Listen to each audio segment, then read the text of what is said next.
pemirsa, apa kabar Anda hari ini? Semoga tetap sehat di era pandemi saat ini. Serangkaian berita menarik telah kami siapkan untuk menemani Anda.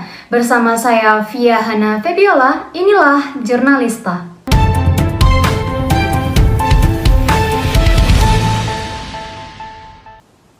Mengawali berita pada siang hari ini pemirsa, cerita inspiratif datang dari sepasang suami istri yang tetap produktif di usia senja. Keduanya saling bahu-membahu untuk memupuk rupiah meski tenaga tak lagi gagah. Berikut laporannya yang telah dirangkum oleh tim kami.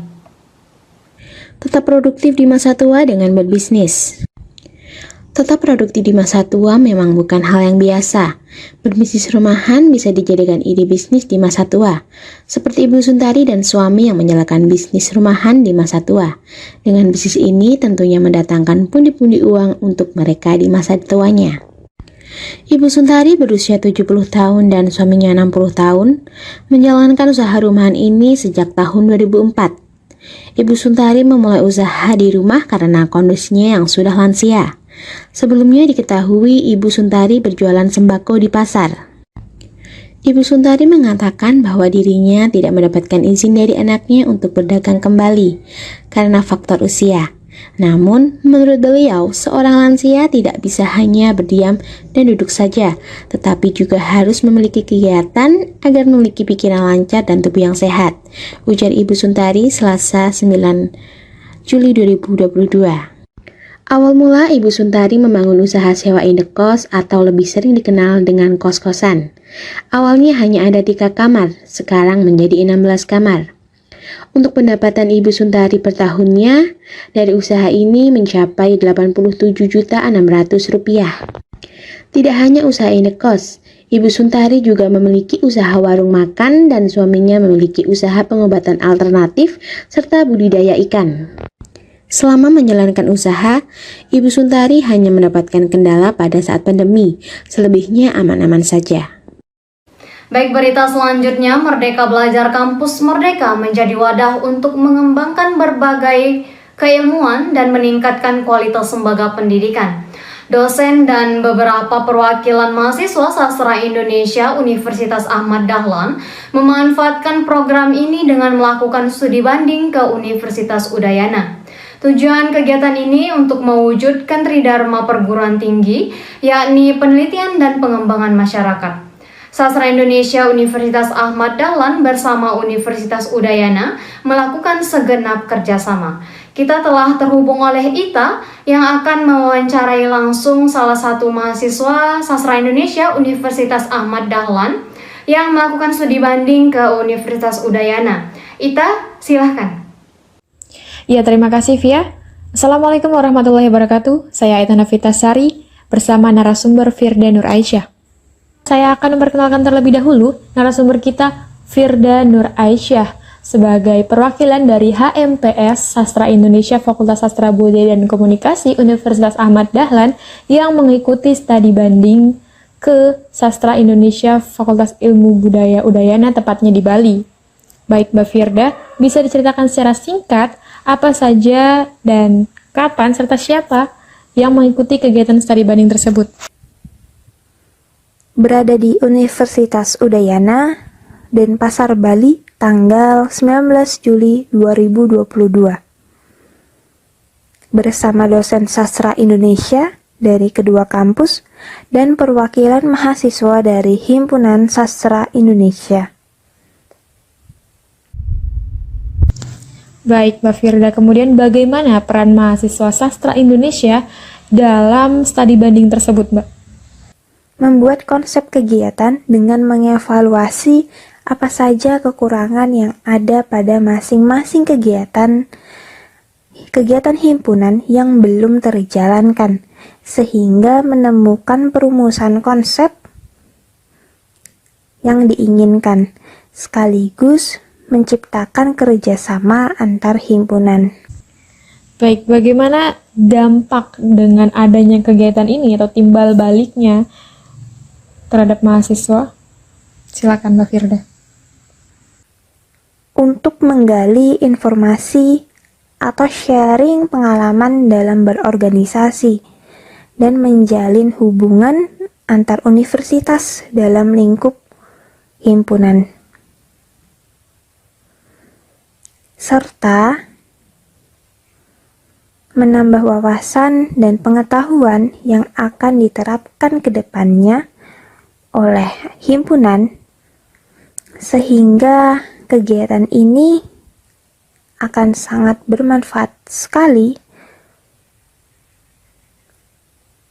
untuk perkembangan suatu kinerja organisasi. Baik Mbak Firda, pertanyaan terakhir, apa saja kontribusi kampus dalam pelaksanaan studi banding ini? Kampus memberikan biaya untuk berkunjung ke Universitas Udayana, dan Universitas Udayana menyiapkan tempat untuk keberlangsungan kegiatan studi banding ini. Baik, terima kasih Mbak Firda atas waktunya. Ya, sekian saya kembalikan Via di studio. Terima kasih Ita atas laporannya.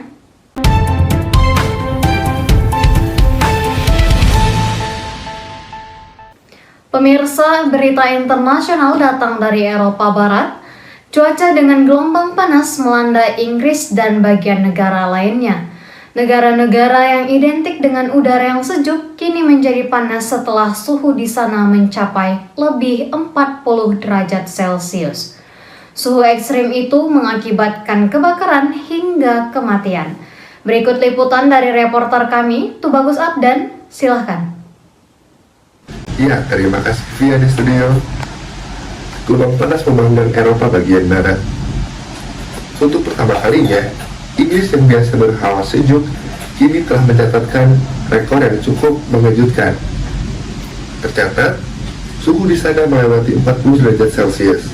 Pemadam kebakaran berjibaku dengan melonjakkan kebakaran hutan yang terus melanda di wilayah Inggris yang diakibatkan oleh gelombang panas. Kita beralih ke bagian Jerman. Jerman pun sama mengalami hari terpanas sepanjang tahun 2022.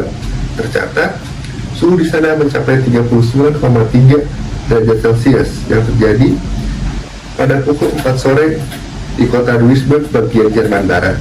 Sementara itu, di Portugal melaporkan adanya peningkatan kasus kematian yang diakibatkan oleh gelombang panas sepanjang tahun 2022 ini. Tercatat, sampai saat ini ada 1.000 kasus kematian yang terjadi sepanjang gelombang panas pada tahun 2022. Sedangkan itu, di Prancis terdapat 64 wilayah yang mencatat suhu tertinggi pada Senin 18 Juli 2022. Di Belgia, kebakaran terjadi di perbukitan pasir di desa Den Haag dan sejumlah kebakaran milik warga ikut terbakar. Kebakaran hutan dan lahan merupakan dampak yang paling umum akibat dari suhu ekstrim yang terjadi di sepanjang tahun ini yang ada di Eropa bagian barat. Sekian. Baik, terima kasih Tubagus Abdan.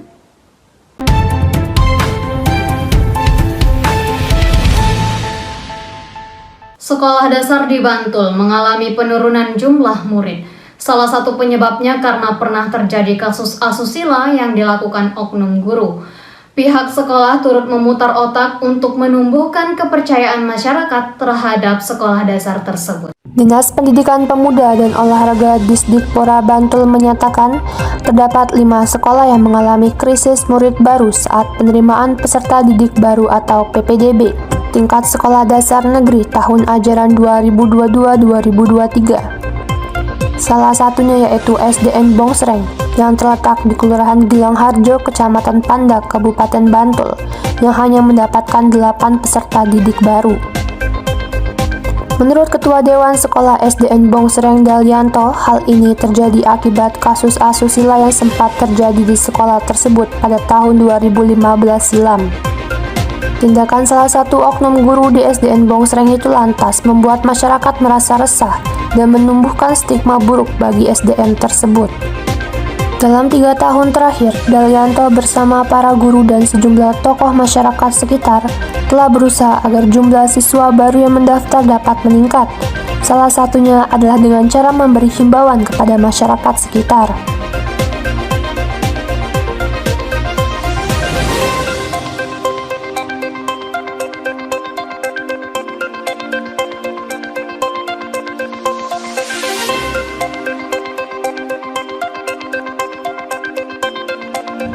Cara lain pun dilakukan oleh mantan Duku Bongsreng Kertorejo, yaitu dengan memberikan uang sebesar Rp100.000 untuk para pendaftar. Kertorejo melakukan hal ini karena ingin mempertahankan keberadaan SDN Bongsreng. Usahanya pun membuahkan hasil yang cukup walau jumlah pendaftar masih jauh dari jumlah yang ia harapkan, yaitu 20 orang per tahun. Meskipun begitu, Kertorejo tetap optimis, bahkan sering berkunjung ke rumah warga yang memiliki anak kecil.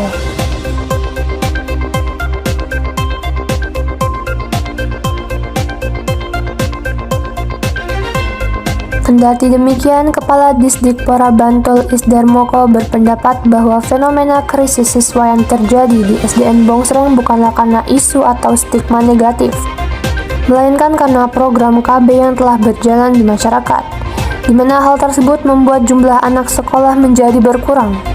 Isdarmoko juga menambahkan faktor lainnya berasal dari persaingan antar sekolah di sekitar wilayah Bongsreng.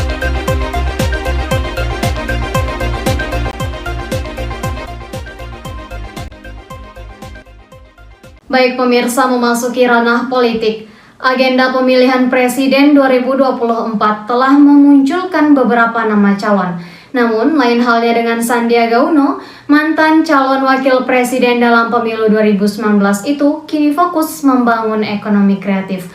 Berikut ulasan yang telah diperoleh wartawan kami.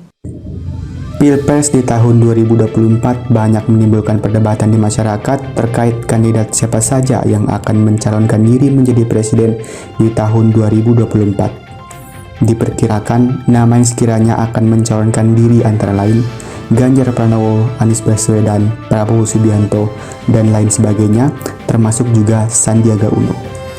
Persiapan demi persiapan telah banyak dilakukan oleh para kandidat calon Pilpres 2024. Berbeda dengan Sandiaga Uno, ia mengaku untuk saat ini akan lebih berfokus pada kerja untuk kepentingan masyarakat luas. Sandiaga Uno menegaskan, isu utama ekonomi pada saat ini bagaimana kepemimpinan nasional bisa memfokuskan menciptakan lapangan kerja dan bagaimana bahan pokok yang kini mulai membebani masyarakat bisa diberikan solusi. Sementara itu, Sandiaga Uno memiliki target 4,4 juta lapangan pekerja harus dibuka di bidang ekonomi kreatif dan pariwisata pada tahun 2024. Nah, ini saya tadi guyon sama Bupati, tapi jangan masukin hati ya. Tapi yang secara serius, kita sudah mulai tahapan pemilu, dan tahapan pemilu ini Bapak Presiden berpesan kepada para menteri juga untuk fokus bekerja. Baik, berita selanjutnya, rebana sebagai alat musik yang digunakan untuk bersolawat tentu tidak asing lagi di telinga kita. Namun, bagaimana dengan rebana ketimpring? Rebana dengan ukuran kecil yang berasal dari Betawi. Berikut asal-usul rebana ketimpring yang berhasil diliput oleh wartawan kami. Asal-muasal munculnya rebana ketimpring sendiri mempunyai dua versi. Pendapat pertama menyebutkan bahwa kesenian ini muncul dari bocah pengembala sapi yang memukul tudung cetoknya sambil bernyanyi. Pendapat kedua mengatakan bahwa kesenian rebana muncul dari seorang tukang yang membuat keraton bernama Samarda. Rebana ketimpring ini menjadi ciri khas Pulau Tidung pada saat acara-acara pernikahan. Rebana ketimpring termasuk rebana yang paling kecil, garis tengahnya hanya berukuran 20-25 cm. Dalam satu grup ada 3 buah rebana. Ketiga rebana tersebut mempunyai sebutan diantaranya yaitu rebana 1, rebana 2, dan rebana 3. Rebana 1 berfungsi sebagai pengatur tempo, rebana 2 sebagai pengapit rebana 1, dan rebana ketiga beriringan dengan rebana 2. Namun, rebana ketimpring disebut juga dengan istilah rebana ngarak. Sesuai dengan namanya, rebana ngarak berfungsi mengarak dalam satu arak-arakan. Rebana ngarak ini biasanya mengarak masyarakat di acara pernikahan, calon mempelai pengantin pria menuju ke rumah mempelai pengantin wanita. Syair lagu rebana ngarak biasanya sholawat diambil dari kitab Maulid Syekh Rafal Anam, Adibai atau Diwan Hadroh. Berfungsi mengarak itulah rebana ngarak tidak statis di satu tempat saja.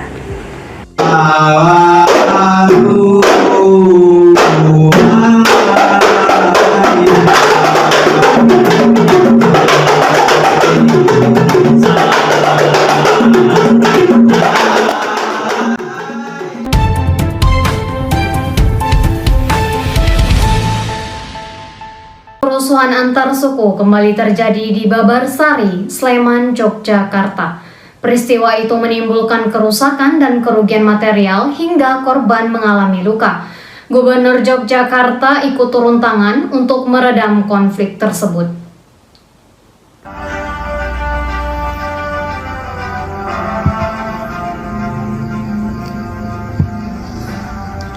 Kerusuhan kembali terjadi di Babarsari, Daerah Istimewa Yogyakarta yang terjadi pada Senin 4 Juli 2022. Kejadian bentrok antar beberapa kelompok yang mengakibatkan kekerasan fisik hingga sejumlah ruko dan beberapa sepeda motor yang habis dibakar massa masih menjadi perbincangan. Beberapa kali melakukan mediasi yang berakhir tidak menemukan penyelesaian. Hal tersebut turut mengundang Gubernur Daerah Istimewa Yogyakarta buka suara mengenai kericuhan yang kerap terjadi di wilayah tersebut. Sri Sultan Hamengkubuwono X mengatakan siap turun tangan dan menjadi mediator. Beliau mengaku bahwa pernah berdialog dengan sekelompok-kelompok yang terlibat aksi selisih paham hingga kekerasan fisik. Dalam dialognya, kelompok-kelompok tersebut berjanji akan berubah karena kedatangan ke Jogja untuk bertujuan belajar. Sultan menegaskan untuk kelompok yang terkait terbukti melakukan pelanggaran harus ada tindakan pidana secara hukum agar tidak ada yang mengulangi kejadian kekerasan fisik dalam menyelesaikan masalah. Gubernur Daerah Istimewa Yogyakarta menyayangkan kejadian tersebut yang terjadi beberapa hari di kawasan Babarsari. Beliau mengatakan bahwa pihaknya sempat berdialog dengan tokoh yang berada di kawasan Depok. Sultan meminta untuk tidak ada lagi kericuhan yang meresahkan warga, apalagi sampai terjadi kekerasan fisik dan kerusakan lainnya. Dari Babarsari, Daerah Istimewa Yogyakarta, Pandu Dwi Utama, TV Jurnalista mengabarkan.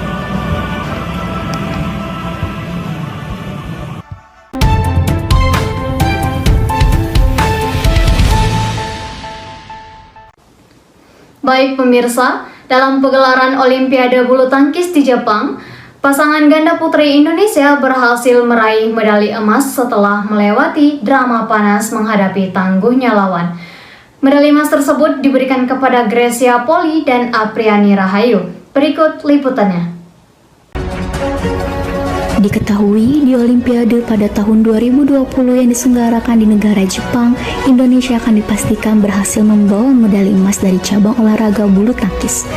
Medali emas itu diberikan pada pasangan ganda putri Grecia Poli dan Apriani Rahayu setelah berhasil mengalahkan pasangan ganda putri Cina Chen Xingchen atau Jia Yifan dengan skor 21-19 dan 21-15 pada Senin 2 Agustus 2021.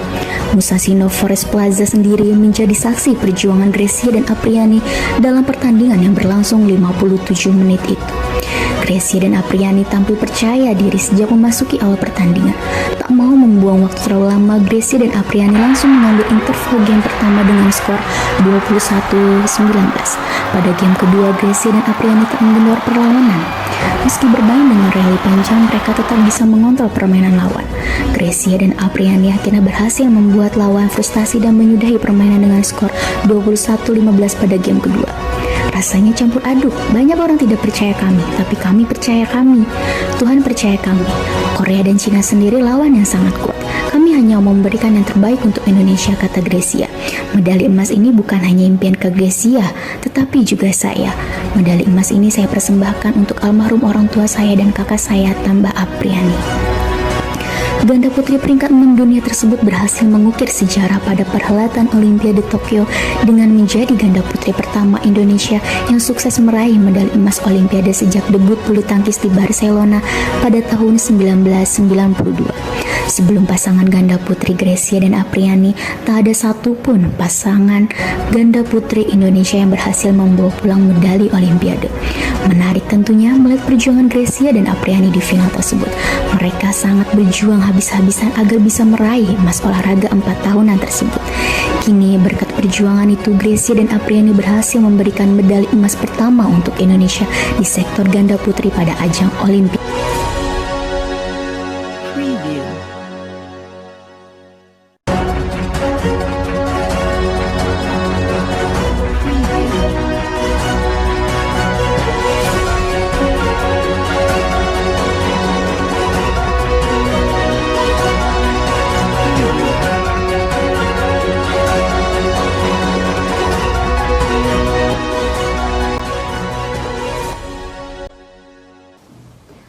Jamaah haji yang telah kembali ke tanah air terpapar virus corona.